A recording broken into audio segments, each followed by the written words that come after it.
नमस्कार। महाबली हनुमान गाथा के पिछले भाग में हमने देखा कि कैसे एक नन्हे बालक ने सूर्य को निगलकर ब्रह्मांड में हलचल मचा दी थी।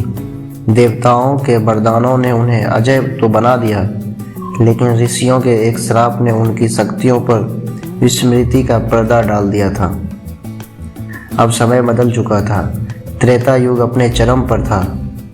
नियति एक ऐसा खेल रच रही थी जहां एक भक्त को उसके भगवान से मिलाना था। एक तरफ थे वियोग में तड़पते मर्यादा पुरुषोत्तम श्री राम, और दूसरी तरफ थे अपनी शक्तियों से अनजान लेकिन अटूट श्रद्धा से भरे वीर हनुमान। चलिए शुरू करते हैं आज का अध्याय, प्रभु मिलन और सुग्रीव मित्रता। ऋषयमुख पर्वत के ऊंचे शिखरों पर वानर राज सुग्रीव अपने मंत्रियों के साथ छिपे हुए थे। अचानक उनकी नज़र दो तेजस्वी नवयुवकों पर पड़ी जो हाथ में धनुष बाण लिए पर्वत की ओर बढ़ रहे थे। सुग्रीव ने भारी और डरी हुई आवाज में बोला, हनुमान, देखो वो दो शिकारी कौन हैं? उनके चेहरे का तेज तो देवताओं जैसा है, पर वे तपस्वियों के वेश में हैं। कहीं मेरे भाई बाली ने मुझे मारने के लिए तो नहीं भेजा इन्हें? जाओ हनुमान, पता लगाओ कि वे मित्र हैं या शत्रु। अपने राजा की आज्ञा मानकर हनुमान जी ने एक वृद्ध ब्राह्मण का रूप धरा और श्री राम के मार्ग में खड़े हो गए। जब उन्होंने प्रभु के शांत और करुणामयी मुख को देखा तो उनके मन के सारे संशय मिट गए।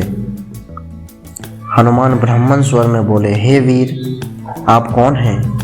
आपकी कोमल देह वन की इन कठोर राहों के लिए नहीं बनी। क्या आप त्रिदेवों में से कोई हैं जो इस धरा पर उतरे हैं? आप जैसे महापुरुषों का इस निर्जन वन में क्या प्रयोजन है? प्रभु श्री राम ने मुस्कुराते हुए अपना परिचय दिया। उन्होंने बताया कि वे अयोध्या के राजकुमार हैं और अपनी पत्नी सीता की खोज में वन भटक रहे हैं। जैसे ही हनुमान ने राम नाम सुना, उनके भीतर का सोया हुआ भक्त जाग उठा। उन्होंने तुरंत अपना ब्राह्मण वेश त्याग दिया और अपने वास्तविक रूप में प्रभु के चरणों में गिर पड़े।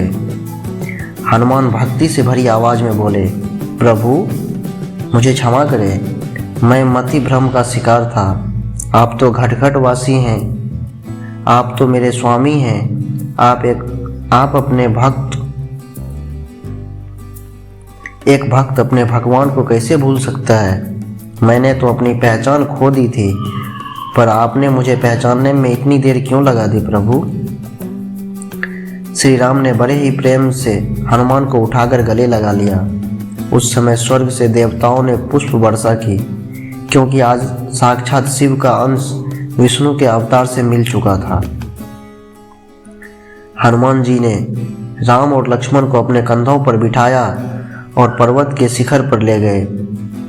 वहां उन्होंने अग्नि जलाकर राम और सुग्रीव की अटूट मित्रता कराई। राम ने सुग्रीव को बाली के आतंक से मुक्ति दिलाने का वचन दिया।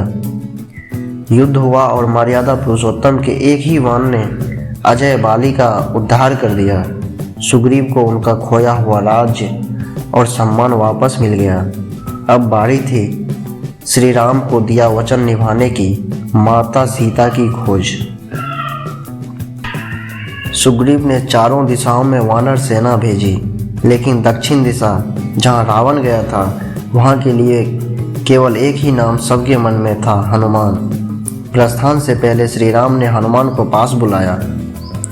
श्री राम शांत और गंभीर आवाज में बोले, हनुमान, ये मेरी मुद्रिका अंगूठी लो। मुझे पता है कि सीता से तुम्हारा मिलन अवश्य होगा। जब तुम उन्हें देखो तो ये उन्हें सौंप देना, ताकि वे जान सके कि उनका राम उन्हें लेने आ रहा है। प्रभु की अंगूठी लेकर हनुमान दक्षिण की ओर बढ़ चले, लेकिन सामने खड़ा था विशाल अथाह समुद्र। अब क्या करेंगे हनुमान? कैसे पार होगा ये 100 योजन का सागर?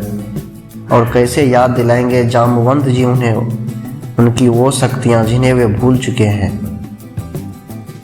जानने के लिए देखिए महाबली हनुमान का अगला भाग, समुद्र लांघना और लंका में हाहाकार। अगर यह वीडियो आपको पसंद आया तो जय श्री राम कमेंट करें और सब्सक्राइब करना ना भूलें।